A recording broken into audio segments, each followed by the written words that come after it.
Hello and welcome everybody back to the Inside Our Galaxy podcast. I'm your host, Eric Hernandez. As always, we got to talk about our two games, two comebacks in the making, one which resulted in a win and the other one resulted in a a game tying save, or I don't know how to explain it right there. The point is we won one, we tied one, we had one home game, one away game against during the week. So yeah, we're going to talk about that. We're going to talk about our game against Minnesota and our game against Austin.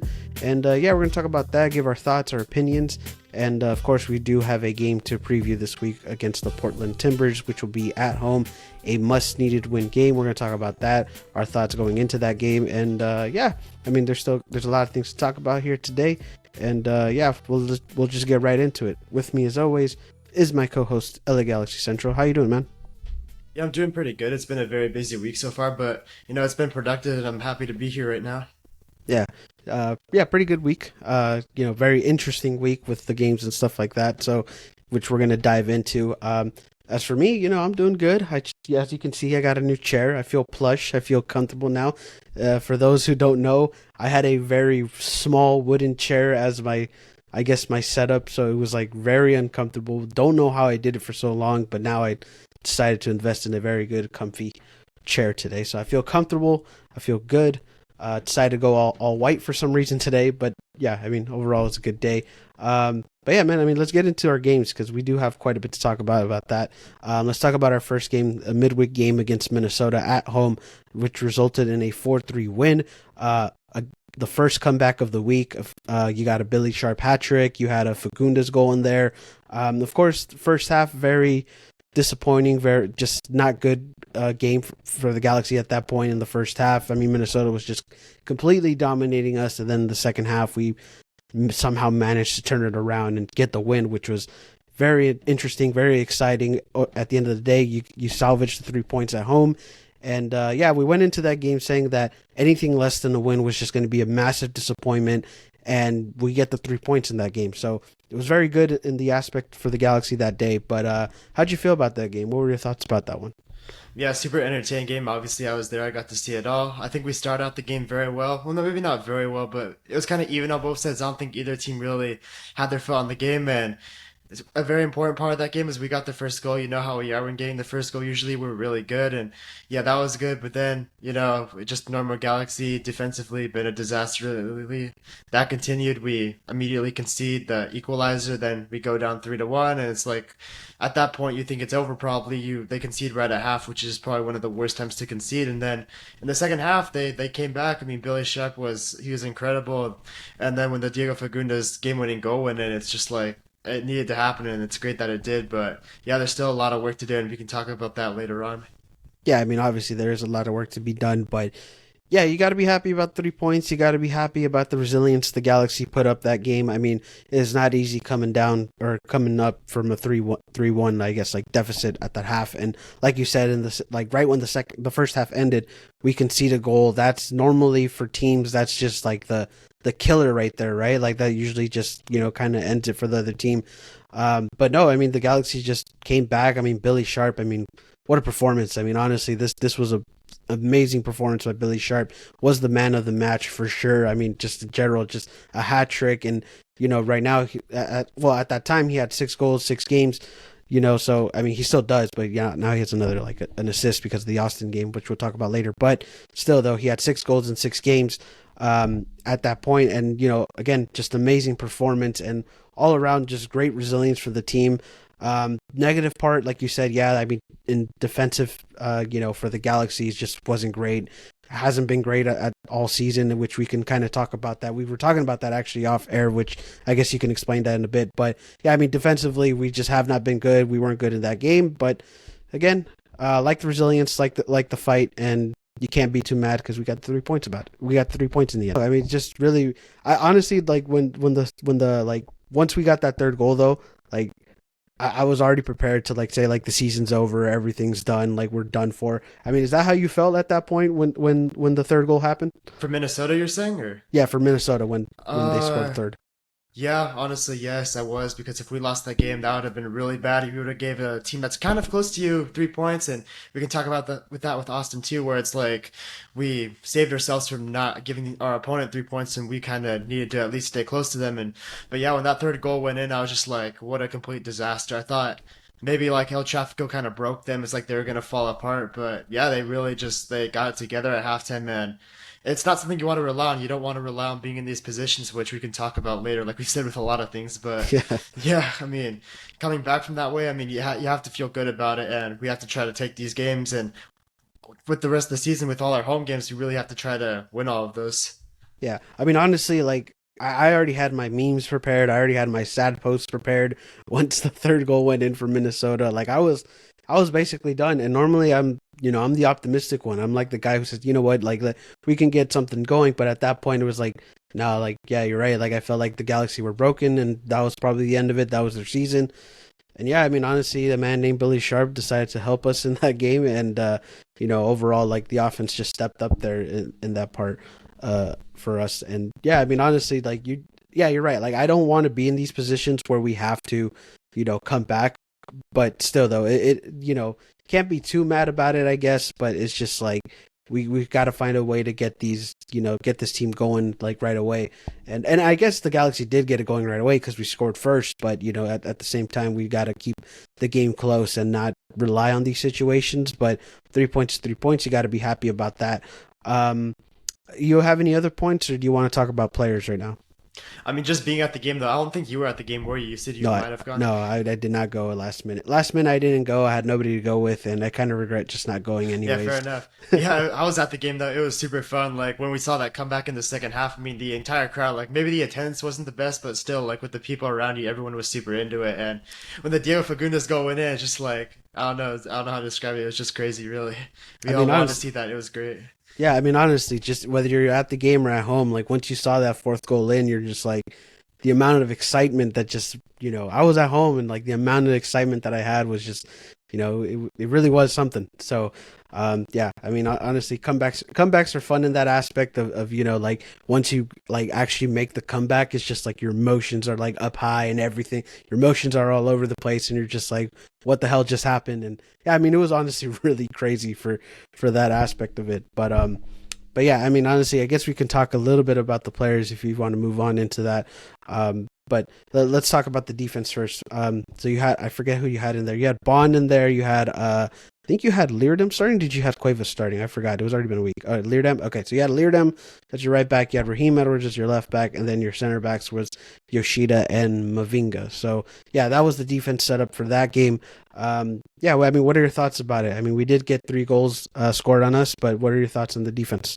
I mean, yeah, not only did we get 3 goals scored on us, we got 3 goals scored on us again. I mean, we can add that. It's happened so many times now, but yeah, defensively it was extremely poor. I thought like Edwards was pretty good actually. Yoshida was pretty good, but Mavinga and Leardam and I mean a guy I'm also gonna call out Jonathan Bond. I mean just awful really. All of them were awful and yeah, I mean just cheap goals overall. Like we score first and like that's a great thing, but then where's the focus? Where's the intensity on defense? Like what was it? 2 or 3 minutes later we're conceding a goal and it's equalized. It's like that really cannot happen. And then right before halftime we concede it. It's like well seriously, it's like you really can't concede before halftime. And the second goal was just it was a joke, really. I mean, I don't know who took that shot. Was it Hanwane on Minnesota? It hits off Raheem Edwards' back heel, like it flicks over the goal, it goes straight into the middle. I mean, Jonathan Bond, like, what in the world are you doing there? It's like, I get it took a small deflection, but that's dead center in your goal. You have to find a way to either catch it or at least push it over the bar for that to go over his head when he's a tall keeper. It's just that's unacceptable. And yeah, defensively, it's a complete mess, and we need to find a way to change it because if this is how we're going to defend the rest of the season, we have no chance of making the playoffs. Yeah, I mean, honestly, defense, we just gotta be so much better. I mean, that's just the reality of the situation. But yeah, I mean, obviously there were some okay spots. I mean, Yoshida's been locking it down, and yeah, Raheem had a pretty good game that for that one too. But yeah, Jonathan Bond is interesting because I think a lot of people have been calling his name out, and for good reason, right? Like, I mean, he has had these moments where he just gives up these goals and just like it really is just interesting with Bond because it's like and now everybody's just calling on him and everybody's on his head and everything just like it's really interesting and and now he started blocking people on Twitter and stuff which is like kind of crazy like I don't know like but Bond yeah I mean obviously his performance has been good. Leerdam yeah I don't think he had a great game but I mean with what you're asking him to do I mean I don't really expect him to do much. I mean it is what it is and yeah I mean really, it is what it is. But defense, just we have to be much better. And to be honest with you, I don't know how much better can we get. I mean, our defense right now is just really on a thread, like with all the injuries and things like that. I mean, defense has really been the positions that have been most effective, right? Like the group that's been most affected by the injury. So it's like, yeah, I mean, honestly, I don't know if we can get better on defense, but somehow we just got to get better on it. It's pretty annoying though because like remember earlier in the season between like March and May like we couldn't score at all. I think we had like one of the worst offenses in the league. We were getting shut out consistently. We had like Memo at wing. Douglas Costa was never playing. We had Chicharito playing like crap, and then Chicharito goes down. We have Starter Jovic. He doesn't do anything. So like the whole topic of discussion this season has been offense, rightly so. But like I mean now it's a defensive thing. It's like we're letting in. This is our third straight game now of letting in 3+ goals, and we've let in 12 goals in our last 4 games. We let 4 against LAFC, 2 against St. Louis, 3 against Austin, 3 against Minnesota. It's like, well, I mean, we're defending like traffic cones right now. It's like, I don't know. So at first we couldn't score at all. Now we can't defend at all. It's like, I don't know. It's just like we can't do anything right in a sense at some point in the season. To be fair, I think traffic cones would do a much better job than what we're doing right now. But I It's agree. I just mean, it really has been. Our defense has just not been that great this season. And honestly, I this mean, season, every season. I mean, yeah, every season our defense is always a big question mark, regardless. But yeah, I mean, this one is just like we can't get it going, and rightfully so because the beginning it was just bad, and then now this season, with all the injuries, like I said, has really affected the defense so much. But yeah, I mean, again, another not so great game for the defense, and honestly, like I said, I don't know if it can get better, but it needs to get better with these next 5 games coming up. But yeah. Any other points you want to say about the defense, or should we move on to the midfield? No, I mean, do you agree that Jonathan Bond on that second goal, that was just horrendous? Like, I know it took a little bit of a deflection, but still, it's like that is so bad what he did. Yeah, I mean, honestly, like the goals like that is really, and it's not like this is the first time he's had these type of goals. It's like he's had them quite a bit, and but now with the way we're defending and where we're at right now, like in this, like I guess the situation the Galaxy is at right now, it's getting a lot more noticeable, and people are really starting to get on his head on that stuff, and honestly, it just needs to change.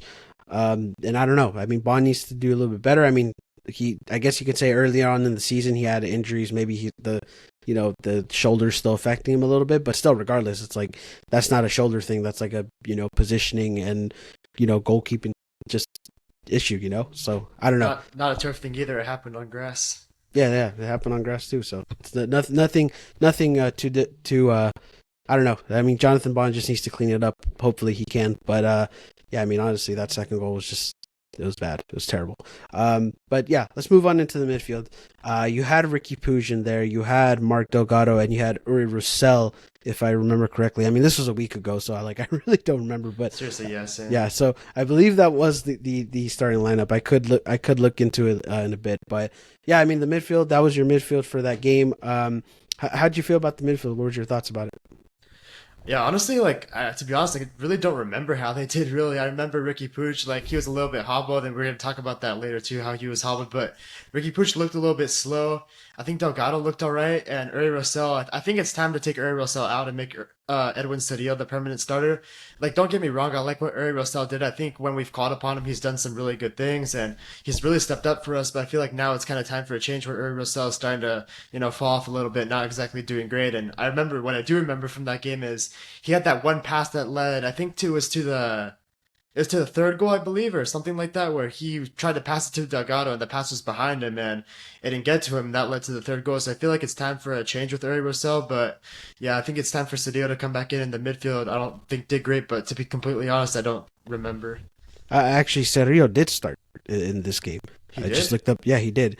So you had Cerrillo, you had Roussel, you had Puig, and you had Delgado. So you had all 4 of them in there. So Really? Yeah, He had like Pooch as a winger, I guess. That's yeah, weird. I think they did had Pooch as a winger for that game, if I remember actually, which was kind of interesting. Yeah, like I honestly don't remember that being the formation, but yeah, I mean you did have Cerrillo in there, but I get what you're saying though. Like even if you have the three midfields where you have Puig and you have Delgado, you would want Cerrillo to be your CDM, right? So yeah, I mean Roussel's not bad. I mean he's doing good for what we're asking him to do, but yeah, I mean Cerrillo's a young guy. He's a young, hungry player, and we've talked about him whenever he came in. He's Dallas Academy player, stuff like that. So he's had his fair share of games, and I think yeah, you got to give him more of those opportunities, especially where we're at right now in these next 5 games and things like that. Like you need a player like him, and have a young player like him. Like that's a young player that would want to see him play and start and just be there. But yeah, honestly, for the midfield, like I don't remember much. I think they were just okay. I mean, yeah, Ricky Puig just had some moments, I guess, but yeah, I mean, midfield was just okay. It was decent. I mean, you really didn't have much to say about them, to be honest. But anyways, let's talk about the offense, I guess, which I guess could only consisted of Billy Sharp and Tyler Boyd. Now that I look back at the lineup, but yeah, I mean, how'd you feel about the offense? Of course, we did see some good. We got to see a lot of good things about it, I guess. Well, I mean, yeah, whenever a guy scores a hat trick in offense, it's like it's a really good performance. It's the man of the match, and Billy Sharp was massive that game. He really came through for us, and I don't want to use Billy Sharp's success to bring someone else down, but like let's be realistic about it. If Joveljic is in the starting lineup, is he scoring a hat trick in the starting lineup? No, probably not. So, I mean, that decision right there, I've been calling for it for a while for Billy Sharp to start, and I don't know how many starts that was for him at that game. Like I don't know how many in a row that was. I think his second, right? I LAFC think was that his was the first second. start. Yeah, and his Mm-hmm. second start to score a hat trick. I mean, it was great. He was in the right place, at the right time. He looked very active. He looked lively. He looked like he knew where he needed to be, and he had to score a hat trick. I mean, carried us really. And Tyler Boyd, we kind of talked about him too as someone who was kind of inconsistent, struggling a little bit. He obviously played bad against St. Louis and LAFC, but I think against Minnesota, that was a massive bounce back game for him. He had some really good crosses, taking players on. Obviously, him and Delgado worked well together. They did that give and go for the first goal that led to Billy Sharp scoring. So I think, yeah, Tyler Boyd, and he had that cross to Diego Fagundes on the ground, which is great. That led to the fourth goal. So Tyler Boyd with the assist, he was playing great. Diego Fagundes with the winner. I mean, that's good. So I mean, yeah, the offense was good that game, but I mean, we can't just rely on scoring 4 or 5 goals a game just to win by a goal. We actually have to play some defense now if we want to try to make the playoffs with these remaining games left. Right, definitely for sure. We got to step on that defense, but still, though, offense you can't be too mad. I mean, a hat trick. I mean that's insane in his second start. Like that's insane to me. And yeah, I mean everybody's been calling him for to start, and this is why. Like I mean the dude's just great. I mean the amount of experience he's had in in English football and just everything just like and then coming here is just like yeah, I mean, what more can you really ask for? Sure, the age, 37, like you're gonna have to question a little bit, like how long is it he gonna last? But I mean, considering this is only his sixth game, like I mean, and we only have well, I mean, at that time we had 6 more to go, but now we're at 5 more to go. Like I mean, you can, you know, be confident and sharp to give you those results and give you the goals you need, which is something that we haven't had from our 9 at all this season. So I mean, honestly, yeah, I mean, relying on Sharp is a good thing right now, and yeah, I mean, it goes to show why he's this legend at Sheffield and just an all around just class of a player. His whole career. So I mean, yeah, I mean Billy Sharp was just amazing.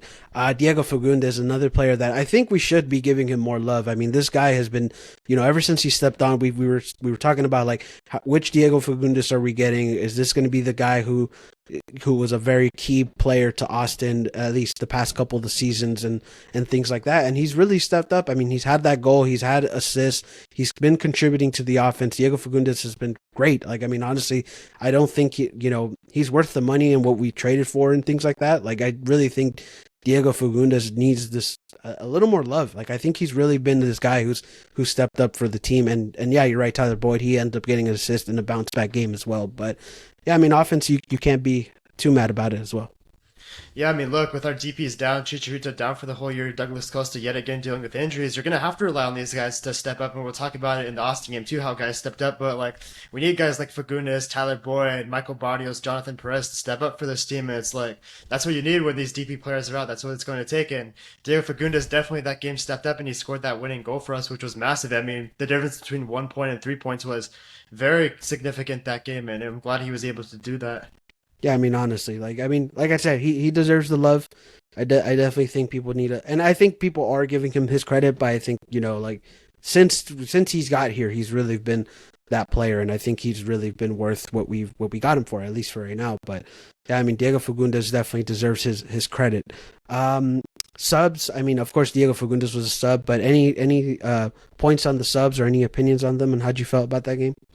To be completely honest, I don't really remember the subs. Yeah, I only remember Fagundes just because he Yeah, scored. yeah. I mean that's fair enough. I think Aguirre came on after a while, which is he did fine, I guess. I think I mean, Auda came on to close out the game, so I he mean, did. I guess subs that were understandable, but yeah, not really much on the subs.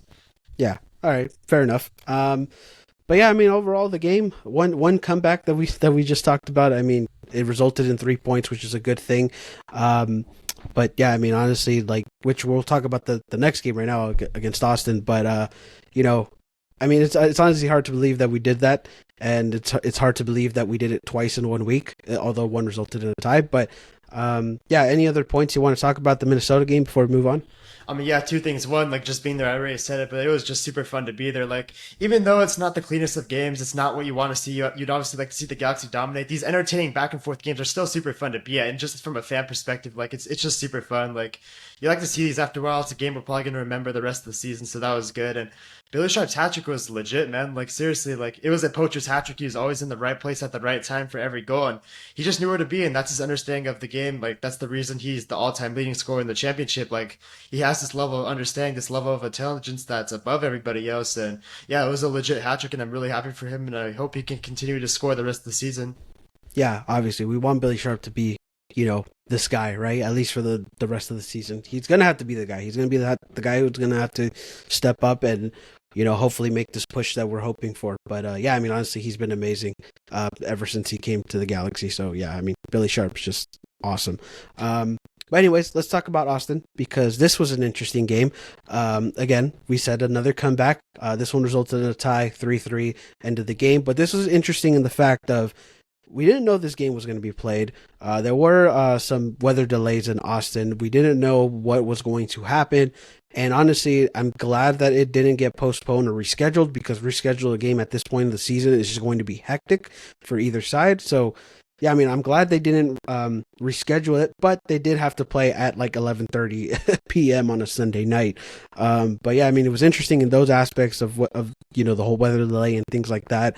And yeah, of course, like I said, this was a game where we started off pretty slow in the first half. It was on par at the beginning with Austin. Then Austin somehow managed to get the lead on us 3-1, and you also had some, interesting decisions, player slash coach wise, when it came to Ricky Puig, which we'll talk about in a bit. But yeah, you had that, and then you just had the comeback. So yeah, I mean, obviously interesting all around for this game. But how'd you feel about it? What were your thoughts about it?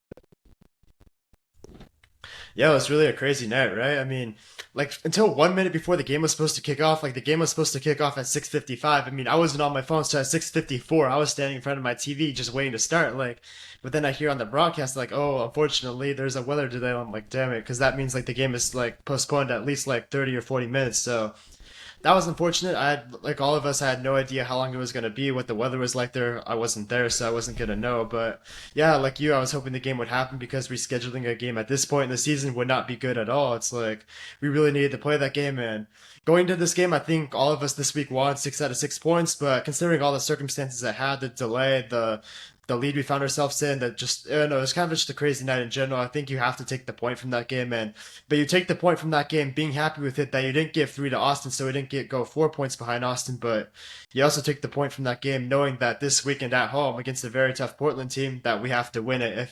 If you get a point from Austin and you beat Portland, possibly it looks like okay, then that's a great point. But if you get that point from Austin and you lose against Portland, it's like, well, then it's not a good point. So we really have to see on that. But yeah, overall, another very entertaining game, another late night game. I think a lot of us had school and work the next day, so maybe we were a little tired the next day. But definitely worth up staying for is MLS After Dark, and a very good game overall. Yeah, I mean, honestly, it was crazy. Like, the whole weather delay was pretty crazy because it was thunder, there was hail, like it was really bad. And I don't know whose decision it was to really keep the game going. I don't know if it was a league decision or the team's decisions to keep to like no matter when this ends, like we're gonna keep playing the game. But I guess kudos to them because like yeah, we needed to play this game no matter what.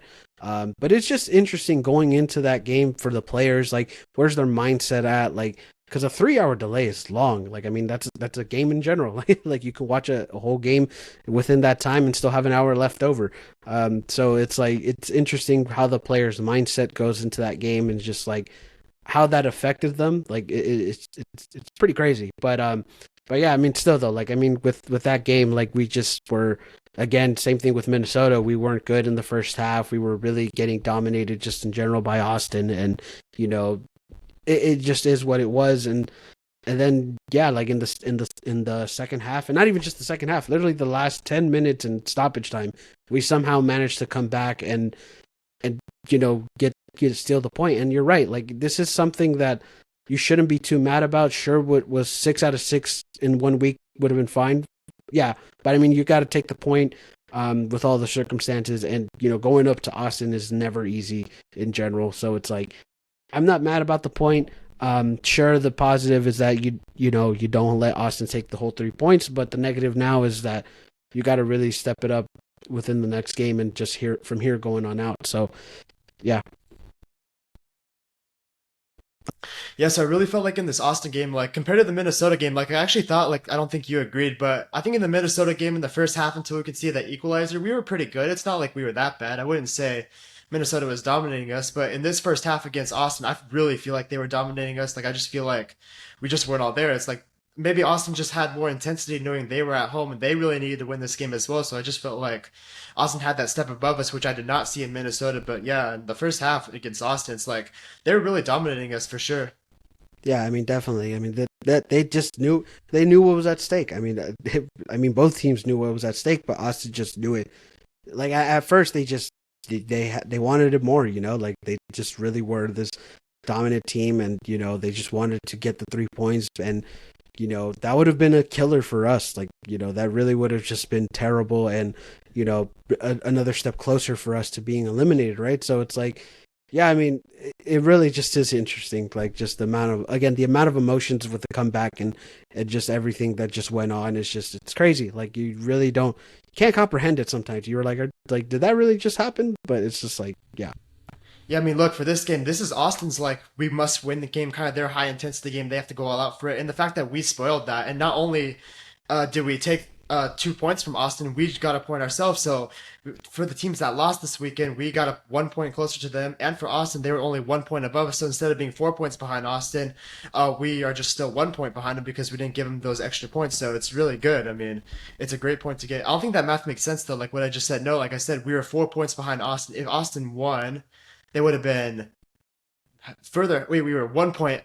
Sorry, I'm forgetting. So yeah. I think we were 1 point behind Austin. So if they would have won, yeah, they would have had a 4 point lead against us. yeah. So instead of giving them a 4 point lead against them, we gave them just still a 1 point lead against them because we both got 1 point. Yeah, that's how it works. For some reason, I Yeah. cannot do math right now, but yeah, I mean to get that point at the end, I think it's just a gut puncher for Austin, and not really as big of a result for the Galaxy, but still like just going into Austin's high level game and kind of just spoiling it for them. I think it's a point you have to be more than happy with. But going back home this weekend, I feel like we're kind of in their situation now, where it's like, okay, now it's our turn to be in this sort of must-win, sort of high-intensity situation at our own stadium against a team that, again, we can still try to compete for a playoff spot for.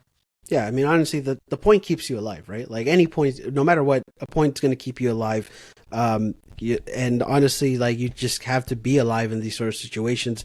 And like I always say, it's just like kind of just take it and how it goes, and just we got to move on into Portland. But still, though, you can't be too mad about it. And again, the resilience the Galaxy showed in this game, and the amount of players that stepped up, which we'll get into right now when we talk about players, it's great. Like it's great to see. But still, though, like I said with Minnesota, we got to find a way to really go at it from the start, right? We can't keep conceding these 3 goals. We can't keep coming back from a 3-1 deficit or whatever. It's just like we got to find a way to really just get it going from the start and just not be in these sort of situations. As much as it feels great to come back, it's like we can't be in these. I mean, yeah, look, we're getting these ties and style points, I guess, but when you look at it in a bigger perspective, it's like, remember that San Jose game where we won 3-2 in Cali Clasico away from home? We talked about after that game, we thought it was going to be like this big momentum shifting game where the Galaxy really go after that one and just win a bunch of games after. This is where their official playoff push begins. And ever since that game, the reality is we played 5 games since then. We've only have one win out of 5 games. I mean, that's the truth of it. It's like, I mean, that's not going to get it done at all. One win in 5 games is not good enough, even when it comes to some points. And sure, maybe some of the points like the Austin one are good, but when you see some of the ties at home, and I know you were a little bit more happy about them, but I wasn't because at home I feel like you should always play to get 3 points, and if you don't get 3 points at home, it's a disappointment. But yeah, I mean the ties look cool. We're doing them in style, even one of our wins in style, but still we have to find a way to actually control a game because even since we came back from the League's Cup break, outside of that one Chicago game where we were up a man for just almost 70% of the game, it's like we really haven't gotten control of the game, and we really need to work on that. Yeah, I mean, we really do. We got to find a way to just, yeah, like you said, just control the game. Just do it from the start and like just win it straight up. Like we can't just keep doing it coming down. And again, as much as like the excitement is, we can't be in these situations all the time. But anyways, I think we can move on into players unless you had any other points about the game in general. No? All right, let's move on to the players. So defense, I think we rolled on with the same thing like Minnesota. We had Bond, you had Kelvin Leerdam starting, you had Mavinga, Yoshida in there, and then you had Edwards at left back. So, yeah, I mean, defense, how'd you feel about this one? Again, we concede 3 goals. Yeah, I mean, even worse than Minnesota, to be honest. Like the defense is just it's a disaster, really. And I mean, I told you this yesterday, and I'll say it here now. It's like we've talked about offense being a struggle all year, but just yesterday, I looked up out of curiosity because I saw we've let in 4 goals, 3 goals, 3 goals, 3 goals. And I was just curious, like where this team ranks defensively in the league, and it actually turns out they're the worst defensive team in the league, which I did not know at all. I was so surprised by that, and I shouldn't be surprised by that because we're awful defensively. But still, it's like season after season after season, it's like we're the worst defensive team in the league, and yet again this year we're also the worst defensive team in the league, and it's like. I get we have injuries; they definitely do hurt, but still, it's like when is this going to change? Eventually, it's like if you're Greg Vanney or for you're Will Kuntz and you're going to this offseason, it's like defense. First of all, they have to get healthy. Second of all, I still think you need to bring in some more guys and offload a few guys, but still defensively just awful. Really, I think Raheem was all right. I think Raheem was fighting well. He was great, but his defensive ability was just not very good. Mavinga came off injured. It was a groin. Looks like Mavinga might be done for a while, which just another injury. That's lovely. And then Yoshida, again, Yoshida was all right. I think Leerdam was pretty bad. And Jonathan Bond, I feel like couldn't really do anything, but I saw a lot of people blaming Jonathan Bond after the game, which maybe you can try to explain why people did that. I did not understand, but I mean, when you look at the defense as a whole, it's awful, really. We're not going to make the playoffs with this defense if this is the way they're going to continue the rest of the season.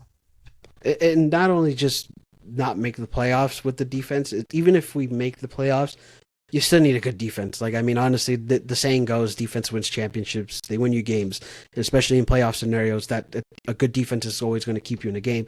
But yeah, I mean, again, Bond. I mean, people were just calling for his head again. I forget if it was the second goal or the third or the first goal. Maybe I don't remember which goal. The first goal is a great goal though. It was a great corner shot. So I don't think. Yeah, I was gonna say I don't think it's the first. It might have. It was the second or third one. But I think the second one was Raheem because Raheem could have stopped it right there. Yeah, it was Raheem, and it was Leerdam who just got turned around by John Gallagher. Right. So I don't. Slow. So I don't think it was that one, and then it might have been the third goal, but it couldn't be though. Yeah, because I honestly, it might have been the second goal, but even then I felt like that was more Raheem. Had it been the second goal, people were blaming him on because of positioning, I guess, but still, it's like that was a whole defensive collapse right there. Mm-hmm. Yeah, like I don't think it was just Bond there for that one. So yeah, I think that one was a little uncalled for people calling him out, but still, like I mean, like I said, defense we just haven't been good, and we got to find a way to just get better. And like I said, if we make the playoffs, the defense is going to be key, and that's how it's gonna. That's how you get, win games in those scenarios. I mean, forget the fact that the defense hasn't been quote unquote good. They haven't even been okay. They haven't even been bad. They've been the worst in the United States. Like that's that's true.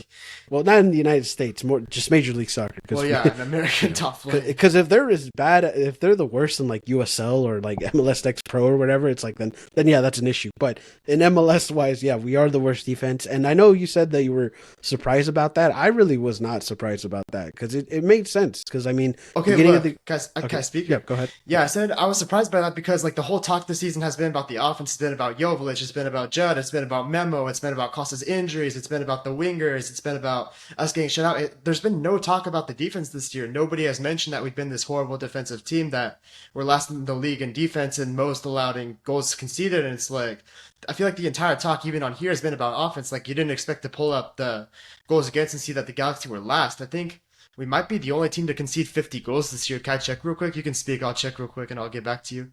Yeah, I mean you can check, but I mean honestly, I'm just not surprised though because like I said, beginning of the season, we were bad. We just weren't at it at all. Like I mean, we just couldn't get it going. And then once we were getting good, once Klein left, we were starting to play good, and after that, it was just all injuries. It was Fucking just hell, I was right. Yeah, we are the only team to let in 50 goals this year. that's Let me crazy. make sure. Yeah. So should I read off the others or should I just take the Galaxy one? I mean, yeah, read off the others just so we can compare. Want to do both conferences? It won't take that long. Let's just do Western, or yeah, both conferences. Let's We do can both. All right, so number one, Cincinnati led in 33 goals. Number two, Orlando led in 37 goals. Number three, Columbus led in 42 goals. Number four, Philadelphia led in 35 goals. Number five, Atlanta led in 47 goals, so kind of close to us. Number six, New England led in 36 goals. Number seven, Nashville led in 28 goals. Number eight, Montreal led in 45 goals. Number nine, New York led in 36 goals. Number 10, DC led in 44 goals. Number 11, Red Bulls led in 37 goals. Number 12, Chicago led in 47 goals. Number 13, Charlotte led in 48 goals. Number 14, Miami led in 45 goals. Number 15, Toronto led in 48 goals. Man, this is more tiring than I thought. I'm not gonna lie. Yeah, I was gonna I'll say still go maybe- through it. Yeah, Yeah, no, I'll go still for go it, through fuck it. it. I'm already halfway through. Yeah, go for it. Number one, St. Louis led in 19 goals. Wow, that is incredible.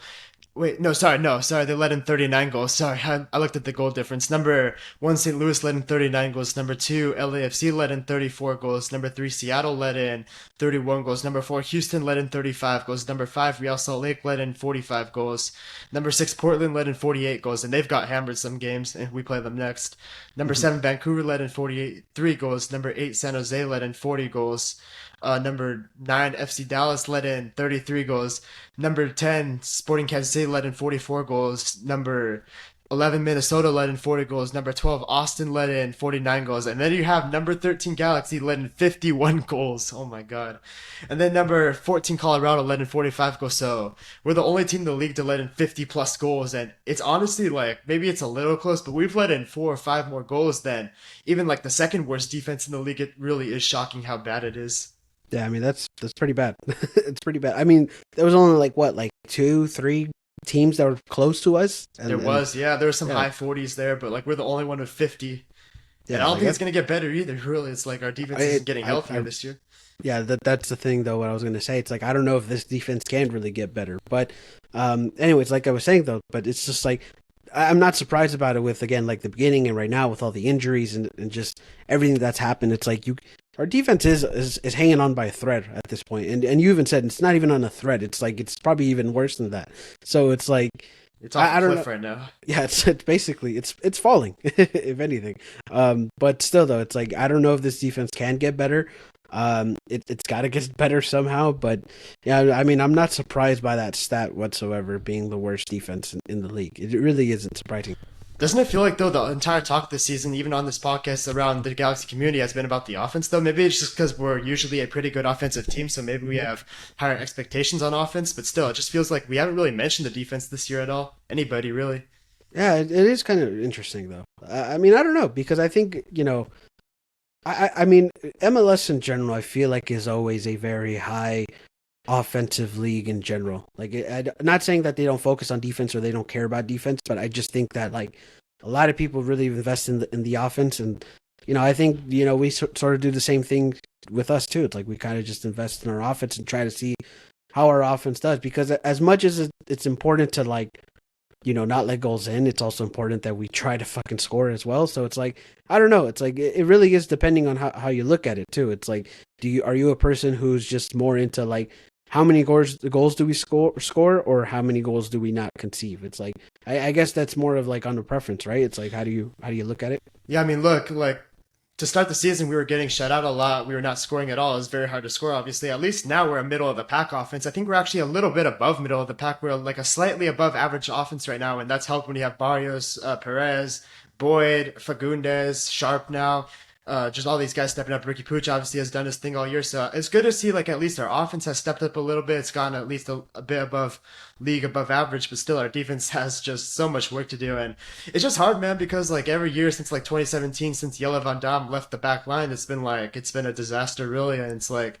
I mean, my expectation now is I don't even want like a good defensive team. Like just for one season, can we be middle of the pack? Like even that is just like great for me. Seriously, Yeah. middle of the pack Galaxy defense is like a wall for me, basically. It would look like that. Yeah, I mean, I think that would too, and I think like a middle of a pack defense could go a really long way for the Galaxy in It's general. manageable too. Like if we get Caligari back healthy, we have Yoshida back. Maybe Neil comes back. We bring in like one center back during the winter.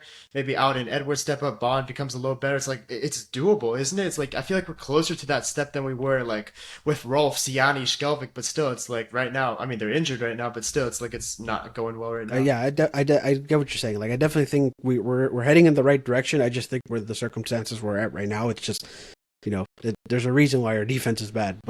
Uh, but honestly, though, yeah, I think a middle of the road defense would be would be good for the Galaxy. And it's kind of crazy though, because like Vanny was a defender when he was playing, right? So like I would assume that Vanny would be a good defensive mind as a coach, but I don't know. I guess that's just not the way either. I feel like it's more of a players thing though. Like we don't really have the players to do it right now. Like some of the players in our defense, like we see the mistakes they make. It's not really coachable. Like the Mavinga back passing me. How can you coach that really? That's well, I guess you're right about that, but I don't know. Yeah, I guess you do have a point there. So I guess you can't really put it on coaching. But anyways, we did talk a lot about the defense. But any other points you want to talk about it, or should we move on to midfield? All right, Oh, we midfield. can move on. Yeah. Yeah, all right then. So midfield, you had Ricky Puig, you'd had Delgado, and then I think you had Rosell starting in this one. I could check again, but did we have No, Rosell he did. start? Yeah, Russell started. Yeah, Yeah, I Rosell remember he started. started. Yeah, because I Okay then. remember I got a little bit annoyed at him throughout the game. Yeah. Okay then. I don't think. Yeah. So I don't think Cerrillo was in this one. Or he started at least. So yeah, that was our midfield. Yeah. How'd you feel about the midfield? What were your thoughts about it? Yeah, pretty disappointing, honestly. I thought in the first half the midfield just kind of lacked effort. Like it felt like a lot. Maybe I was just tired. I don't know. Maybe I was just in a bad mood. But it felt like I was getting kind of mad because I just felt like they were walking. Like the midfield would just give the ball away so much in that first half. And something that I noticed, like throughout, honestly, the whole 80 minutes of the game until we had those two goals, it's like the midfield was just kind of walking a little bit. Like we'd lose the ball and there was no urgency to get it back. I feel like we just let Austin have it and let him dictate the game. And it was super disappointing. Like I almost wanted the midfield just to put in more effort. It didn't feel like a coaching thing. It just felt like the midfield wasn't in the game. And another thing I'll give a shout on is the refereeing in that game was just horrible. I mean, this is not have anything to do with the players, but I'll just bring it up right now because it has something to do with one of our midfielders. Like the way Austin was just going at Ricky Puig, just trying to bang him up. It's like if you're the referee, it's like where's protecting player safety? It's like at a certain point, if you see a guy getting beat up and you see him just walking the way he is all hobbled, it's like at a certain point you got to intervene and start giving cards out. You can't just keep letting guys get away with this. And I know we got the penalty kick, but still there was a lot of points in that game where I just felt like the referee just let it go, let it play, which I understand. It's fine. It's kind of a good thing sometimes, but I think they crossed the line after a while. And yeah, we said it ourselves. MLS referees are not the best, but I think they needed to do a better job really recognizing that the situation was getting a little bit ridiculous. Yeah, I mean it really was, and you had Ted Uncle being the ref in that one, so it makes sense. But yeah, I mean honestly, the refereeing was kind of weird. You also had that weird VAR review where they didn't even review the right play as well. Like I don't know if That you was on remember the that. second one, right? The Or yeah, the potential second one. second penalty. Yeah, I think I Yeah, saw that. I don't remember though. yeah, because I'll they never know. yeah, but It was. it was funny because like Billy Sharp was like yelling at Ted Uncles like you looked at the wrong review because you're right because I was looking at the review and I was like that's not the right one like the other one was when they sent a cross in and possibly could have hit hit an Austin defender, but no, they looked at the one where I think it was I don't remember who shot it, but they shot it and it hit the Austin player's thigh and it deflected into the corner. In which, by the way, they didn't even give us the corner. Seriously, yeah. So Goal kick.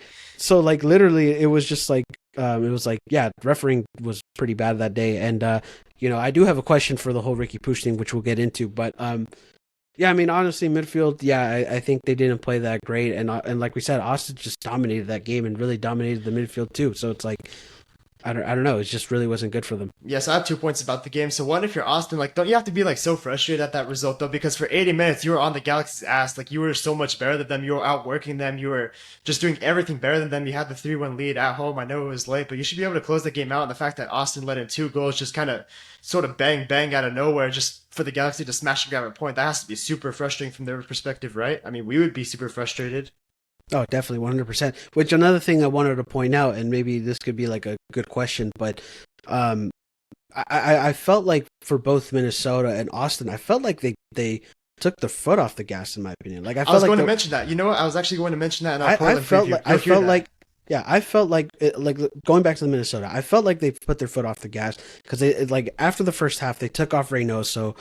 They did have a defensive injury, so they had to put Bristow in, which by the way got the red card. I forgot to talk about the red card in the Minnesota game, which ultimately resulted them having 10 men. Then they came back, and just in general, I think in that game that they took their foot off the gas. Same thing with Austin. They had, I think Driussi came off, sometime in the second half because of injury.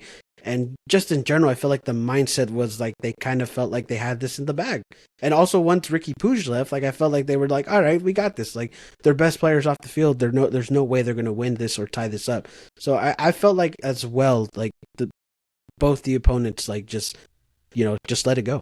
You'll hear me say that in the Portland game too. Once we get into that, I'm about to mention that too. But like another point I wanted to make is, I feel like I don't want to blame the ref. Look, I don't like to blame the refs. I think MLS refs are kind of inconsistent. Just in soccer in general, you can't really rely on the refs for perfection. But still, on the second goal for Austin, I feel like it was halftime at that point. Like it was the 50th minute, and there was like supposed to be 4 minutes of stoppage time. The Austin player had the ball like in his own, like kind of close to his own goal at the 18-yard box. It was like 50 minutes. It's like, dude, blow the whistle. And then Austin gets a long ball. Leardon doesn't defend it well. They get it in. That's the second goal. But I just feel like for the referee, like, dude, it's halftime right now. Let's just go in 1-1 right now. It's like, why are we still playing on right now? It's like But it should have been halftime right now. yeah, but I think also I think the penalty had happened for us, Yeah, like right still, when the but half. it I did, think but I still. think that takes time though. Like so, I wouldn't blame the ref on that one because I think yeah, the penalty took the time. They had to review it, so you had to add at least something in there.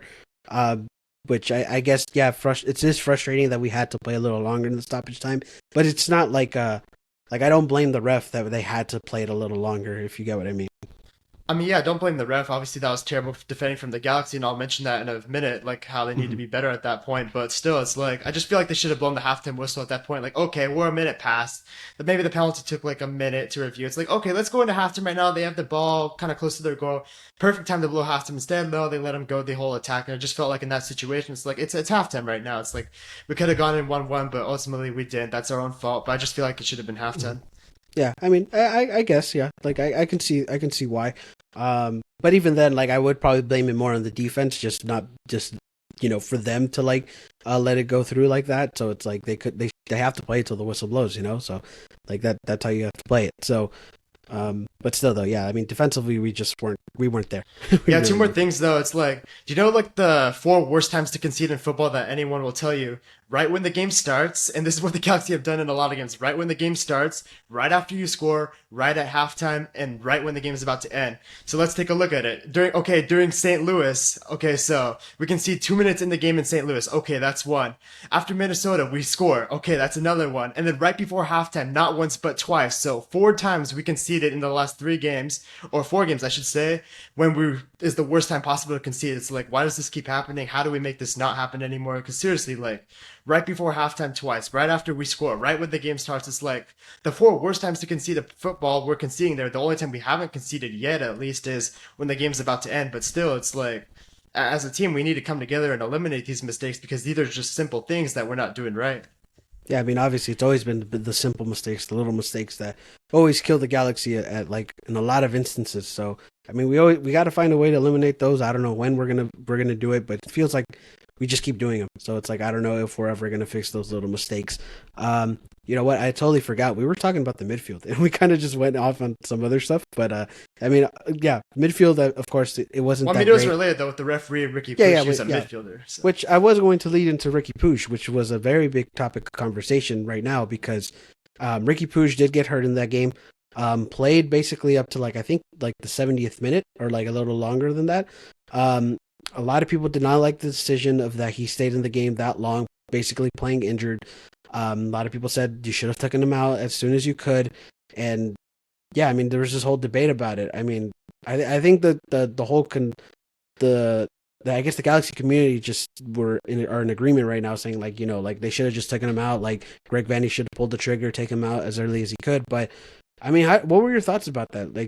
What were your thoughts about Ricky Puig playing that most of the game? Yeah, I mean, look, it's complicated. There's two sides to it. On one side, you kind of have to listen to the player, though, because obviously Ricky Puig, this really competitive guy, always wants to be out there. He's always going to say, yeah, I'm fine. I can push through it. I can push through it. And it's like, if you're the coach and that's your best player, it's like you really want to keep him out there because he makes things happen. And I mean, if you took Ricky Puig off early, then the other side of the Galaxy community would say, like, oh, what a stupid coach. Why are you taking out our best player early? He can play through it. He didn't even ask for a sub. I mean, look at it through that way. But after a while, like, we saw it ourselves. Like, it was just unsustainable for Ricky Puig to play. I mean, he was just completely fucked up, completely hobbled. He couldn't go any longer. So I'm honestly on Vanney's side on this one. I think it was fair to ask Ricky Puig if he can go. I think he said yes, but after a while, you started to recognize that he couldn't go anymore. So you took him out. You understand that we are going to need him this weekend and next week and for the remainder of the season. So I think it was a good decision to take him out, but I also think it was a good decision to leave him in if he said he could go. I think it's good to trust the player, but after a while, you have to make your own call too. Right. I don't think it was the good decision, but I don't think it was the wrong decision. Right? Like, you get what I mean? Like, yeah, I do agree that, like, we shouldn't let Ricky play injured, especially with all the injuries we have right now, but he's also your best player. If he's a very competitive player. If he's a guy who's going to want to keep going, I think Vanney even said this about Tyler Boyd whenever he broke his hand. He was like, when Tyler Boyd was like, oh, I want to keep playing despite the broken hand, like, Vanney was like, how do you not play a guy like that? And I'm assuming it was the same thing like this too. It's like, how do you not play a guy like that who just wants to keep playing? And yeah, I understand that injuries can affect players in the long term, especially young players, right? Like, you can't keep letting these guys play on injuries, but at the same time, it's like they also sometimes they define how competitive they are, how great they are as a player. And yeah, I mean, honestly, like, it's a big risk too. Like, it's a risk no matter how you take it. Because like you said, if we take him off early and we lose the game, everyone's going to be like, oh, why did Vanney take him off? Like, they could have let him play. And although people are like, oh, like, I didn't mind if we would have lost that game, it's like, no, you probably would have mind. Like, I mean, there's people who would have mind. And but still though, but all the other thing is right now is like, oh, like, you kept him too long, he's hurt. We have another game coming up, which right now, like, on social media, he's posting like his ankle, it's all like, effed up and everything. It's like, yo, you're gonna need him for the rest of the season. Was it worth playing him those extra minutes? And it's like, I don't think anybody's wrong, but at the same time, like, I think keeping him in wasn't the wrong decision, in my opinion. I mean, look, from Vanney's perspective, we have to look where we are right now. We're 13th in the table, still a fair amount away from a playoff spot. It's like, if we're like 4th, 5th in the West, okay, take them off right away. We can afford to lose this game. But right now, it's like, the mentality of this team is they want to make the playoffs, and you really can't afford to drop any possible points on the table. So it's like, you really have to keep them in. We don't have the luxury of taking our best guys off, saying like, oh, it's fine. We can still be fine if we come home next week. It's like, we'll still be high up in the table if we win the game. It's like, no, that's not the case. It's like, for Vanney, you really had to kind of go all out in that case. Yeah, and also, like, that's another thing too. You said players, like the mentality of the players, right? It's like, sure, even if a fan, if you're like, oh, I'm okay with losing that game, even if it jeopardizes our season, like, you're okay with that. Like, that's fine from a fan perspective. But for a player's perspective, that's not fine with them. They're gonna want to keep winning because they get paid to win games. Get paid to play the game, and they're gonna want to keep doing it, right? So I think we're in the on the side, on the unpopular opinion about it, but I think, to be honest, it's like, I agree with it. I agree with, like, them keeping Ricky Puig in. I'm hoping he's fine. I'm hoping he's okay for Saturday. Even though he's been posting on social media him rehabbing his ankle, and he was in a boot today, and some, like, it was kind of crazy, but, like, still though, like, I'm hoping he's fine. I'm hoping he's good for these next 5 games. But at the same time, it's like, I don't think you can blame either Ricky or Vanney for the situation that we're at right now. Like, it really wasn't the wrong choice. But anyways, yeah, that was part of our Ricky stuff. We still need to talk about the offense before we move on. But yeah, you had offense. You had Billy Sharp. You had Fagundes. You had Tyler Boyd. How'd you feel about that one? What were your thoughts on the offense? I mean, yeah, while we're talking about offense, let's also include substitutes, right? Because that's the only reason we got a result. So That's we didn't true. include all of them. So, I mean, yeah, offense was pretty good. Honestly, I think a lot of the guys were pretty good. I think early on, when we had the Diego Fagundes get on the ball to Billy Sharp when we were down 1-0, Diego Fagundes plays a great through ball. Billy Sharp, after getting a hat trick last game, you would have expected him to score that one, but it goes just wide. Remember that? Or Yeah, yeah, I remember that one. yeah, and I think Tyler Boyd he played, right? I'm pretty sure he played, right? Yeah, he played. Yeah, I think he played okay. I think Yeah, he I think he wasn't that played all bad. right. Yeah, I mean, I don't think he really had much of an impact on the game. Like he didn't make his presence that known, but I don't think he was bad either. I think he was all right. Might have been our worst offensive player, but that's on a day where I think so many guys stepped up offensively. It's like you can kind of live with that. I don't think he played bad, Tyler Boyd, and I mean Billy Sharp played pretty. I mean, all right, I guess maybe not the bounce back you'd like to see from a hat trick. You'd like to see him score again, continue his streak, but didn't play bad necessarily. I think he did some things well. I think Brad Stuver made a couple of good saves on him. So I mean, what can you do? Got to give him credit. He played pretty well, and the substitutes obviously were fantastic. Really, I mean, Michael Barrios off the bench. Obviously, that's been a guy with the Galaxy that I've kind of defended a lot. A guy that I've said I even want to see start sometimes and see a lot more minutes of. And yeah, he played great. Obviously, getting that equalizer, making a lot happen.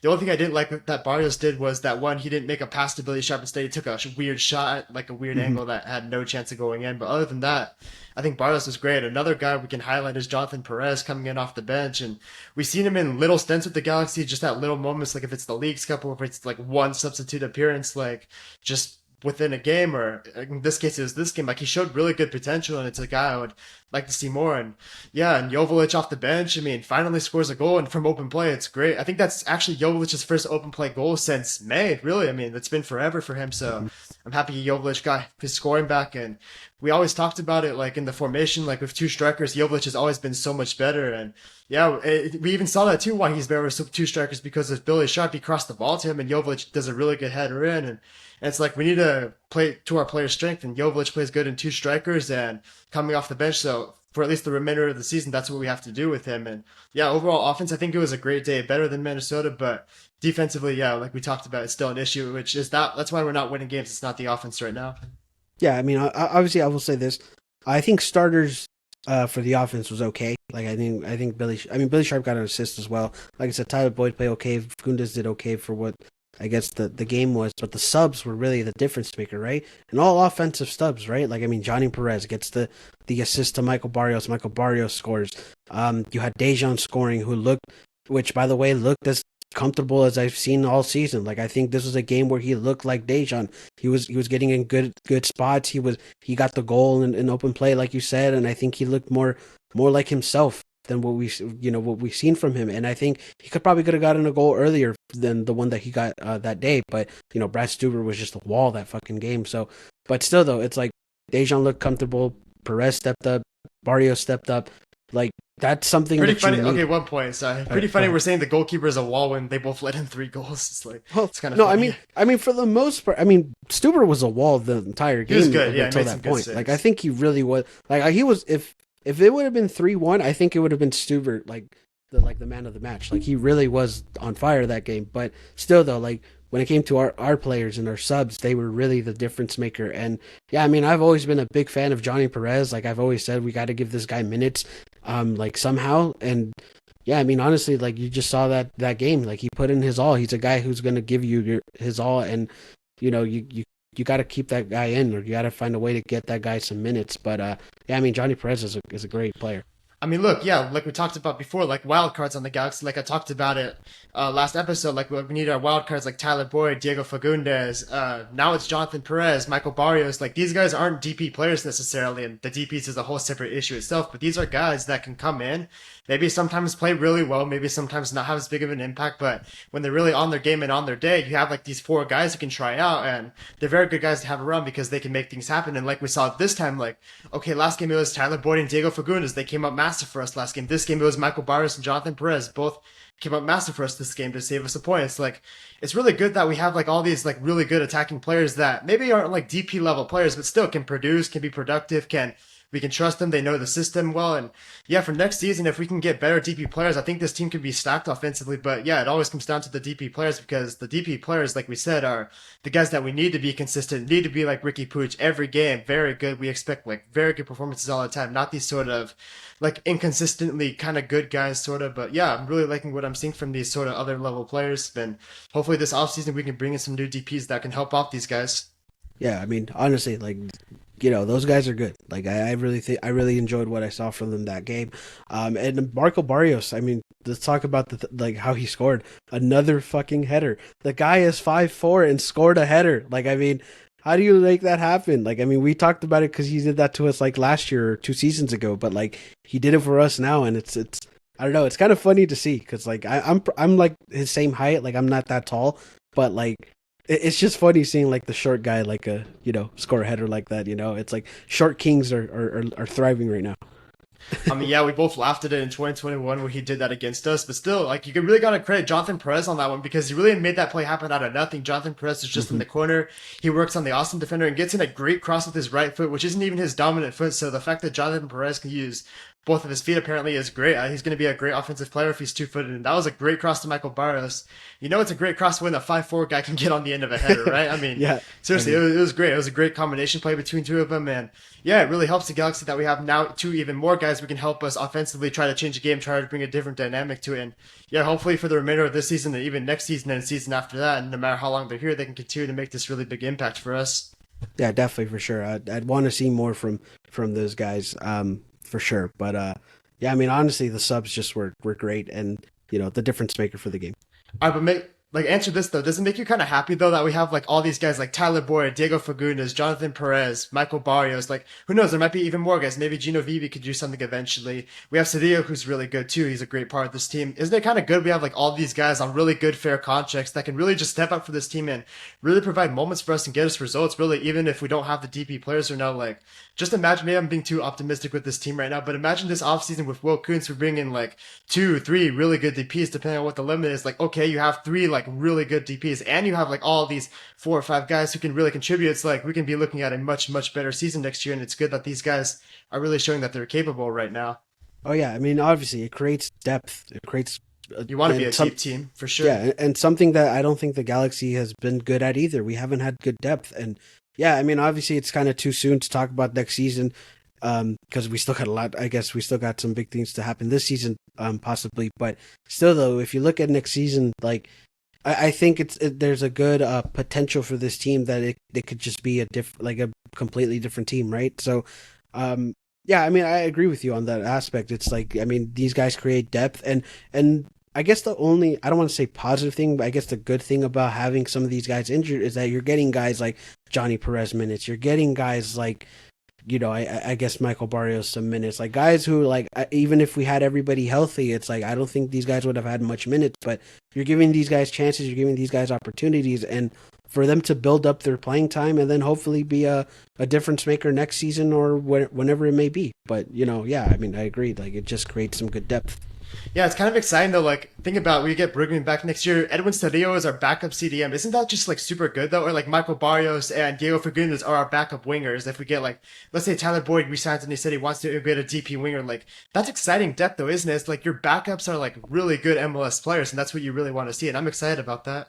Yeah, I mean, it really is exciting. But of course, I think that would be a discussion for the off season, and hopefully, whatever happens right now. I mean, it's not too early to talk about that now, though, because these guys are stepping up. So if these guys are stepping up right now, Sure. it's like you kind of look at these positions, like, oh, next year these guys are projected to be backups. Like if Brugman's healthy and we have DP spot open, we probably get a winger. It's like, wow, like these guys that are really good for you right now that are still going to be here. It's like, well, it's your depth now. It's like you're going to have a really good team and you're going to have options, and that's what makes a great team. You have options. You're not just one-sided. If one guy's having an off game, you can switch it around for another good player. You're playing in cup competitions. All right, we have Cedillo we can play. We have Fagundes. It's like you're giving yourselves options now, which, I mean, it could be really exciting for the offseason, but like you said, we still have some more games to go this season. Yeah, definitely for sure. Which I guess we can move on into our preview of Portland, unless you had any more points about the Austin game. No. All right, then let's move on to Portland. So yeah, we got Portland up this I weekend. have one more point about Austin though. We can talk about that last Michael Barrios shot too at the last like kick of the Oh, game too, dude. That was so close. I thought it was going in. It looked so good off his foot. His connection was great. Just missed the post by a little bit. I mean, if that would in, that would have been crazy, man. Seriously, I I want mean, that to go it in. would have been a much different conversation than what we had right now, right? So it's like, Maybe a little yeah, bit different. I don't know. maybe yeah, a little bit We're still different, pretty but positive about it, but still. yeah, but still though, it's like that shot. I jumped out of my seat. I thought it actually happened. Like I thought he scored, but yeah, I mean, unfortunate. But again, we can't be too mad about the tie. I mean, we'll take it as it is. But anyways, like I said, we'll talk. Let's talk about Portland this Saturday. We got Portland at home. Portland right now are playing very well. They're looking to go into the playoffs right now. I believe they're in sixth place, so they're going to try to either climb up or just try to stay as close as you can to the top of the table. But yeah, I mean, Portland's going to be a tough matchup this weekend. It's going to be at home. We're going to need to be at our. We're going to have to be in our A game, and just have everything going right for us, right? So, but even then, it's going to be difficult going up against Portland at home. But how do you feel about going into this weekend? What are your thoughts about it? Look, before I talk about the game, I want to get into something, and it's insane, really. Just a couple of weeks ago, actually, I think it was either when we were playing Houston or St. Louis, it might have been one of the two. Portland was 1 point ahead of us in 12th place. 1 point in 12th place. I think if we won against Houston, we would have passed them. I believe that was the case. And Mm-hmm. guess what? Right now, they're in sixth place. They're 3 points away from second place. 3 points from second right now. It's crazy. They're sixth place, 3 points from second. And just like 2 or 3 weeks ago, they were like almost neck and neck with the Galaxy for 13th. It's crazy, isn't it? It is crazy. Like it It's really is insane. crazy. But that's what happens when you take advantage of your Yeah, opportunities, look, right? Portland has done exactly what I wanted the Galaxy to do. Portland is unbeaten in 6 games, and guess what they've done in those 6 games? 5 wins, not ties, 5 wins. And the difference between a point and 3 points when it adds up, it gets big for the with us. Like, for example, like when the Galaxy were getting 1 point, Portland was getting three. When Portland was getting six, the Galaxy were getting two. When Portland was on nine, the Galaxy were on just still two because they lost against LAFC. Like that's why the gap is different. Portland got 7 more points than the Galaxy. When Portland won again, I think they played midweek, they won again, and then they won again over the weekend too. They just keep winning, winning, winning, and they're getting 3 points, 3 points. That's what it's going to take. It's not going to take ties, even though some of the ties right now they look good because they're doing it in style. It's not 3 points at the end of the day, and you really got to credit Portland right now because they are playing incredible. Yeah, they're playing incredible, and you know what? Portland's always those teams that whenever they make into the playoffs, they can go on a run, right? And honestly, right now they fired their coach. They fired Giovanni Savarese, I believe not mid season, but like a little after mid season. But still, though, they fired their coach, and right now they're in sixth place. It's like right now they're doing so 3 points much better from than what. second too, yeah, and they were like Yeah, neck and neck with us. Like imagine we just like won some more of a games. Like let's say we won Houston, we won St. Louis, we found a way to win Austin. It's like we could be there right now too. It's like seriously just like that. But like yeah, we could have been, but not our Portland situation right. right now. Yeah, I mean Portland really has taken care of their their games and they've taken their opportunities, right? So that's what makes them so good. But for the Galaxy, this is an opportunity where they can get 3 points and it could do a really it could be a big difference going into another double week game, right? So they got to win this game. This isn't they have to it isn't like a they just need to win. Like that's just basically it. The Galaxy need to go in and win against Portland, however they do it. But it's not going to be easy. But they just need to win this game no matter what. Okay, look, here's a stat you might not like. So not only is Portland on a 6 game unbeaten streak, they've won 5 of those 6 games, so they're not tied. They're winning all of these games. But actually, I heard this on the broadcast. In the last 18 games since September, the Timbers have not lost a game. Last 18 games since September, they have not lost. We would end an 18-game unbeaten streak if we managed to beat them in the month of September for them. Wow, I actually did It's not know crazy. that. So No, that is no, crazy. I didn't know that either. But when I heard that on the broadcast, I was like, "Oh shit!" Like that is a crazy stat. 18 games unbeaten in the month of September, dating back to 2020, I think. Because I think the Galaxy beat them actually in September of 2020, but I think since then, or it might have been around then, like they've just not lost in September. They've tied, they've won. They don't lose in September, and we have to be that next team to do it. Hopefully. Yeah, I mean, honestly, it's going to be tough. Like, um, again, we say it this we said it so far recently. It's like they need to win these home games. It's another home game. You just have to get 3 points, and anything less than that is just going to be a massive disappointment. Okay, look, they absolutely have to get 3 points, but I didn't even give my preview on the game yet. I just kind of just talk about Portland and how good they've been. I think the Uh, Galaxy are going to lose, honestly. I do think they're going to lose. I think it might be one of those nasty games where we go down 3-0, 30 minutes in. Do you know why? Because, like I said before, we were talking about it earlier. You said Minnesota and Austin, they kind of unraveled. They sort of took their foot off the gas. And what I was going to say is I think they're mentally weak opponents. I do think both of them are struggling right now. They have their both sort of issues in sort of different departments. I think they are very vulnerable. I don't see that with this Portland team right now with the new coach. I think they're very on top of it. They're very down to business. I think they're very good. If we go behind early, forget it. And unfortunately, I think Douglas Costa's still not healthy. Ricky Pooch, we saw him in crutches. Even if he does play, don't think he's going to be right. I don't see anything changing with his defense. I mean, what can change? We're injured as fuck right now. It's like, unfortunately, I think Portland's gonna beat us up. I think it's gonna be one of those 3-0 down 30-minute games, maybe lose 3-1. I mean, unfortunately, because I do want us to win, we do have to win this game. But with the way Portland's playing right now, with the injuries we have, with the way we're defending, I can't see Portland doing what Minnesota and Austin did, just kind of unraveling like that. I think Portland is much mentally stronger. They have the leadership, they have the experience, and I think they are going to win this game. Yeah, I mean, honestly, this is the season. I mean, realistically, even if we win this weekend, the next game is going to be the season, right? It's like at this point for the No, it's Galaxy, it's not. like If we win this weekend, we can lose at Seattle. I already said we're going to lose that. But if we lose this weekend, that's just about might slam the door shut if we lose this weekend. But I do honestly, sadly think we are going to lose this weekend. But I hope I'm wrong, but we'll see.